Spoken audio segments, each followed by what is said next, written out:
ఇక్కడ స్థానికంగా ఎక్సైజ్ సిఐకి కానీ ఎక్సైజ్ సూపరింటెండెంట్ కూడా ఇక్కడ తాటి చెట్లు ఈత చెట్లు కొట్టివేశారని చెప్పేసి కూడా వాళ్ళ కంప్లైంట్ కూడా ఇవ్వడం జరిగింది. వాళ్ళేమో పట్టించుకోవట్లేదు. కలెక్టర్ కూడా ఇవాళ పర్మిషన్ ఇవ్వాల్సిన అవసరం ఉంది, పర్మిషన్ కూడా ఇవ్వలేదు. కానీ ఒక చెట్టు కొట్టివేసినప్పుడు తాటి చెట్టుకు 2,000 రూపాయలు, ఈత చెట్టుకు 1,100 రూపాయలు నష్టపరిహారం ఇచ్చి పర్మిషన్ తీసుకొని కొట్టివేయాలి. కానీ అలాంటిది ఏది చేయకుండానే ఒక కలంపోటుతో ఇవాళ వాళ్ళు అధికారులు ఏదైతే చేస్తూ ఉన్నారో వాళ్ళ పర్మిషన్ లేకుండా కూడా ఇవాళ రద్దు చేస్తూ ఉన్నారు. ఒకవైపు ఏమో కల్తీ కళ్ళు పేరు మీద హైదరాబాద్ నగరం చుట్టుపక్కల వనాలు లేవు, వనాలు లేని కారణంలో ఇది కల్తీ వస్తుంది, కల్తీ కళ్ళు వస్తుందని చెప్పేసి ఒక దుష్ప్రచారం చేస్తూ ఉంటారు. ఇట్లాంటి వన సంపద ఉన్న దగ్గరేమో నరికి వేస్తూ ఉంటేమో పట్టించుకోరు. కానీ చెట్లు లేవని చెప్పి మీద ఇవాళ ఒకవైపు మా మీద ఉక్కుపాదం మోపినట్టు కల్తీ కళ్ళు పేరు మీద కళ్ళు దుకాణాలు రద్దు చేసి కేసులు పెట్టి జైల్లో పెడతా ఉన్నారు.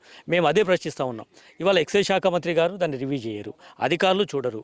ఇవాళ మేము ఇంత వన సంపదను మాకు రద్దు చేస్తూ ఉంటే మేము కంప్లైంట్ ఇస్తేనేమో చర్య తీసుకోపోకుండా కల్తీ పేరు మీద ఒక దుష్ప్రచారం చేస్తున్నారు. కాబట్టి ఇది తీవ్రంగా ఖండిస్తున్నాం. తక్షణమే కలెక్టరు, స్థానిక సూపరింటెండెంట్ ఇక్కడ పంచనామా కూడా చేశారు. చెట్లు రద్దు చేసి కొట్టివేసిన దాని మీద తక్షణమే ఇక్కడ ఎవరైతే కొట్టివేశారో వారి మీద చర్య తీసుకోవాలి. మా కుటుంబాలను ఆదుకొని ప్రత్యామ్నాయ ఉపాధి మార్గాలు చూపించాలని ఇంకా మేము గౌడ సంఘాల తరఫున మేము డిమాండ్ చేస్తాం.